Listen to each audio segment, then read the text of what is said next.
Hello friends, कैसे हैं आप लोग। उम्मीद करते हैं आप लोग स्वस्थ होंगे और मस्त होंगे। Welcome to my channel PK job update. तो फ्रेंड्स, आप लोगों के लिए एक नई वैकेंसी निकल के आ रही है बिहार सरकार हेल्थ डिपार्टमेंट की तरफ से। सीएचओ की वैकेंसी, कम्युनिटी हेल्थ ऑफिसर की वैकेंसी है। इसमें जो टोटल पोस्ट है वो 4,500 पोस्ट है, जिसमें कि आप देख सकते हैं कैटेगरी वाइज बाइफर्केशन भी यहाँ पे दिया हुआ है।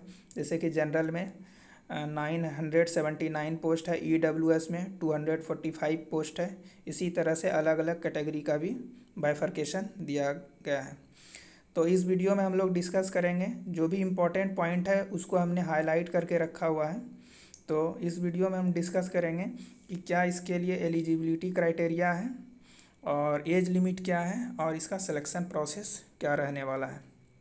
ठीक है, तो हम देख लेते हैं वन बाय वन करके। तो जैसा कि यहाँ पे आप लोग देख सकते हैं कि इसमें कौन कौन से कैंडिडेट एलिजिबल हैं। तो यहाँ देखिए, ये मेन जो है यहाँ पे है, सारा बात लिखा है कि आपके पास बीएससी नर्सिंग का डिग्री होना चाहिए, या पोस्ट बेसिक बीएससी नर्सिंग का डिग्री होना चाहिए, या फिर जीएनएम का डिग्री होना चाहिए। इन तीनों में से यदि आपके पास एक भी डिग्री है तो आप एलिजिबल हैं। इसके साथ साथ आपके पास क्या होना चाहिए कि 6 मंथ का इंटीग्रेटेड सर्टिफिकेट होना चाहिए, कोर्स इन कम्युनिटी हेल्थ। ठीक है, सीसीएच सर्टिफिकेट होना चाहिए, तो आप एलिजिबल हैं। ठीक है, अब हम आगे देखते हैं नेक्स्ट इम्पॉर्टेंट पॉइंट क्या है।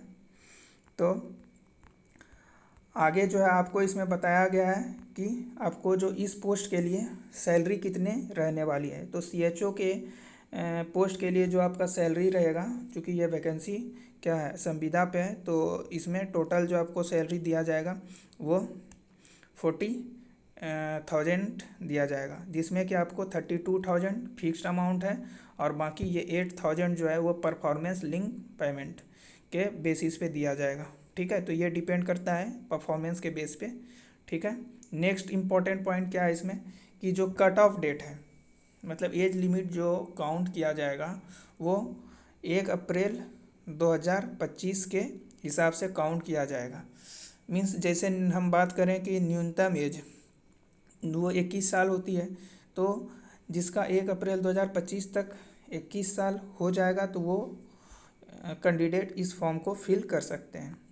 नेक्स्ट जो है वो है एज लिमिट के बारे में।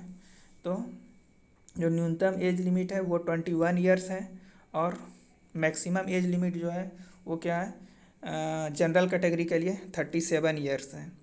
और जो ओबीसी है मेल और फीमेल उसके लिए 40 ईयर, और जो ईडब्ल्यूएस हैं उसके लिए भी 40 ईयर, और जो एससी एसटी कैटेगरी से बिलोंग करते हैं उसके लिए वो मैक्सिमम एज लिमिट है 42 ईयर्स। ठीक है, नेक्स्ट देखते हैं कि इसका जो फॉर्म फिलिंग प्रोसेस है वो फ्रेंड्स अभी चालू हो गया है। 5 मई 2025 से ये फॉर्म फिलिंग स्टार्ट हो गया है और ये चलेगा 26 मई 2025 तक। ठीक है, तो अभी आप लोग इस फॉर्म को फिल कर सकते हैं।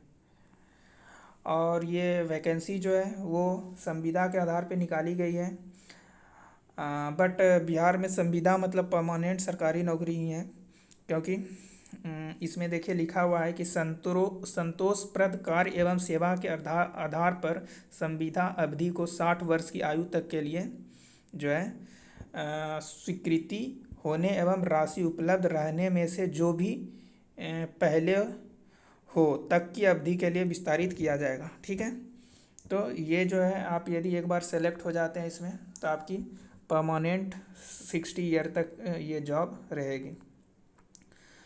आगे देखते हैं इसमें क्या इम्पोर्टेंट बात है।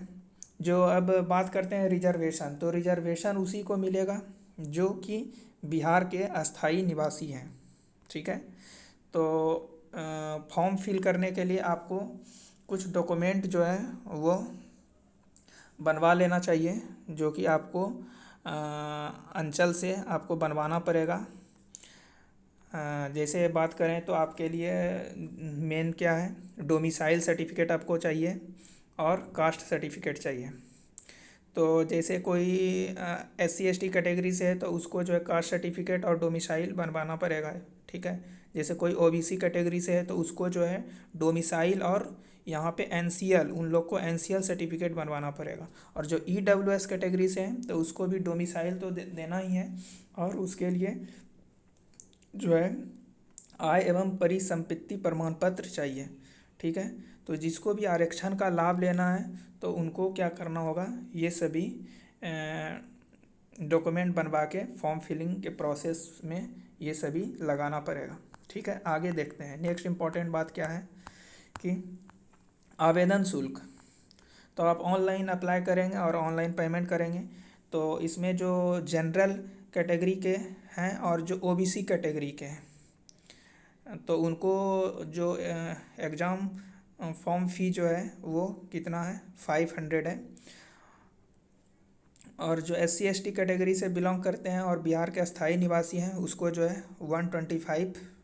और जो फीमेल हैं वो यदि बिहार से बिलोंग करती हैं तो उसको भी 125।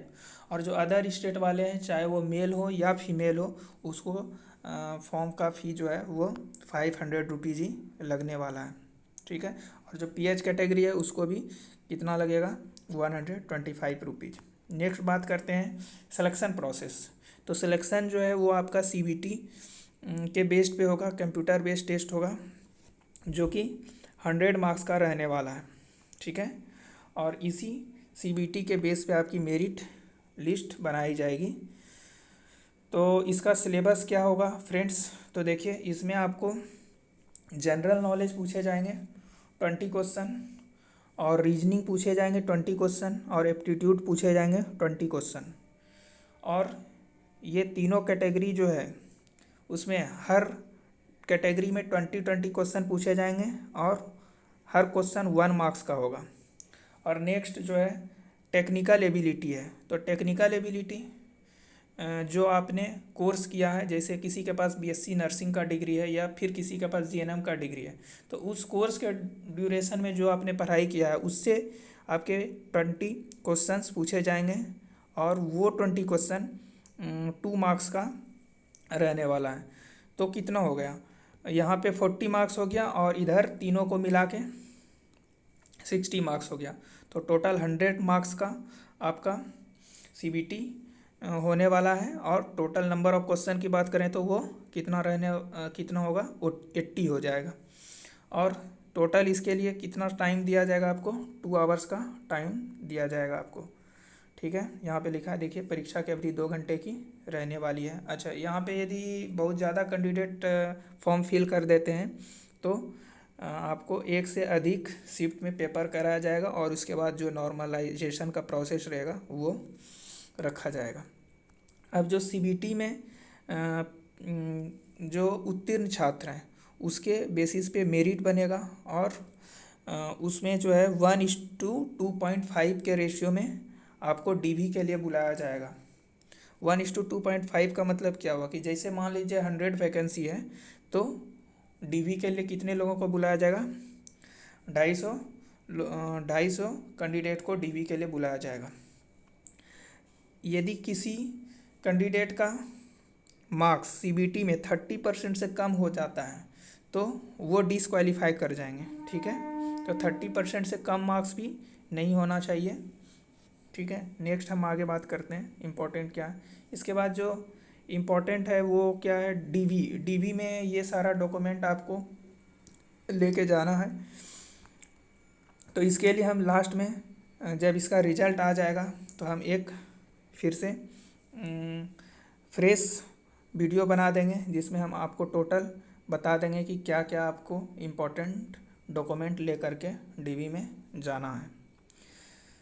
तो ये था इम्पोर्टेंट अपडेट फ्रेंड्स, और उम्मीद करते हैं कि आप लोग को सारी बातें समझ आ गई होंगी। और इसके बाद भी यदि आपको कोई डाउट रह जाता है तो आप कमेंट सेक्शन में कमेंट करके पूछ सकते हैं। फिर मिलते हैं फ्रेंड्स किसी न्यू अपडेट के साथ नेक्स्ट वीडियो में। तब तक के लिए अपना ख्याल रखें।